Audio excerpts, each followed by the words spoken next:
Que dira le chef de l'État Félix-Antoine Tshisekedi lors de son adresse à la nation très attendue?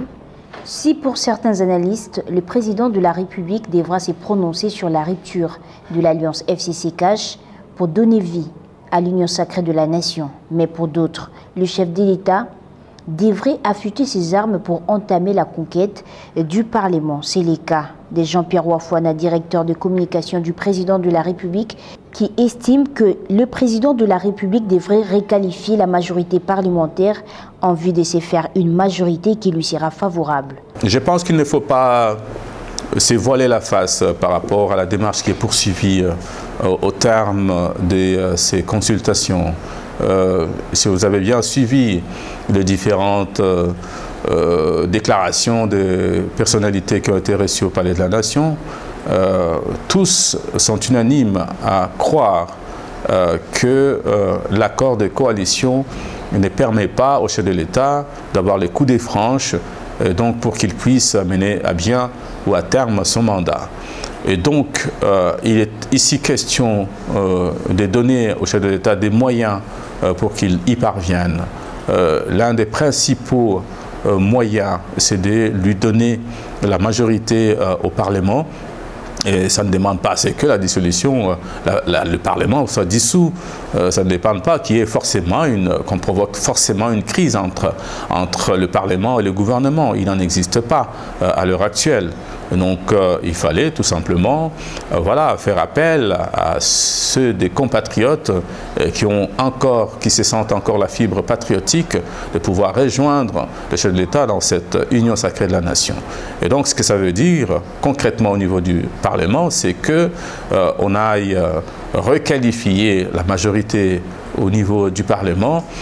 Vous savez que les FCC, quoi qu'on dise, quoi que ses membres disent en termes de majorité, c'est et ça demeure une plateforme électorale qui n'a aucune personnalité juridique, et donc par conséquent, chacun qui fait partie, chaque groupe, chaque regroupement qui fait partie de cette famille politique peut reprendre sa liberté et choisir le camp de la patrie, donc choisir le camp de la raison, choisir le camp de l'union sacrée de la nation pour pouvoir appuyer le chef de l'État dans sa démarche de pouvoir réunir tous les outils qu'il faut pour répondre aux besoins de la population.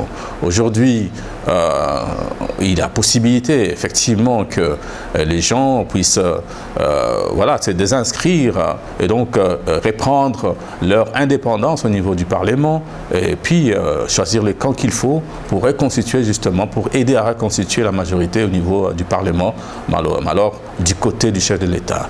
Et donc la requalification de la majorité au Parlement est chose c'est pas compliqué, c'est juste l'exercice, le but de l'exercice qui a été fait au niveau du Palais de la Nation.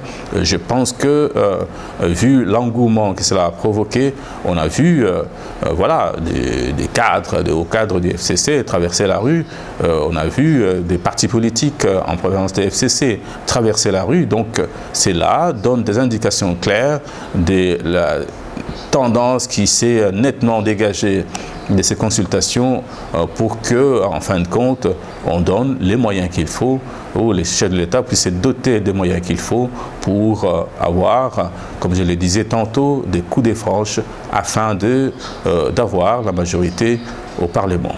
Le paysage, cela va changer forcément, le paysage politique en termes de majorité, d'abord au niveau du Parlement, mais aussi, quand on parle de la requalification de la majorité au niveau du Parlement, forcément on voit,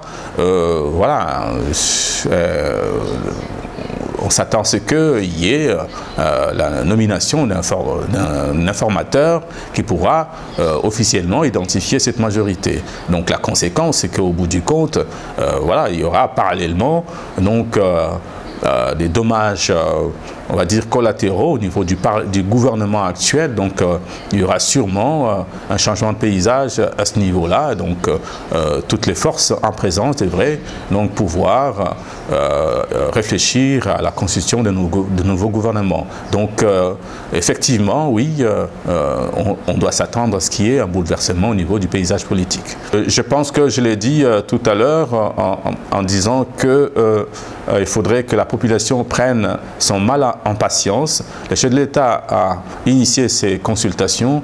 Je pense que c'était pour le bien de sa population.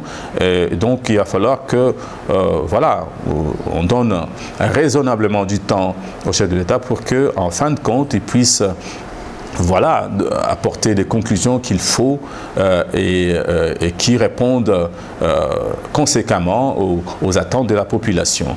Et donc, en ce moment-ci, il y a une commission qui travaille et donc cette commission-là devrait, en temps et lieu, donner mettre une synthèse des mémos qui ont été déposés sur la table du chef de l'État et en conséquence, donc, voilà, le chef de l'État en retirera toutes les conclusions possibles afin de prendre des décisions qui s'imposent. Et croyez-moi, ces décisions vont aller dans le sens des desiderata de la population. Donc, une semaine, 2 semaines, ce sera peut-être le délai raisonnable qu'il faut accorder à cette commission qui est en train de travailler d'arrache-pied pour remettre des conclusions qu'il faut au chef de l'État. Par la même occasion, le directeur de communication du président de la République, Jean-Pierre Ouafouana, a annoncé que le chef de l'État devrait s'adresser à la nation, sauf changement de dernière minute, d'ici le 3 décembre 2020.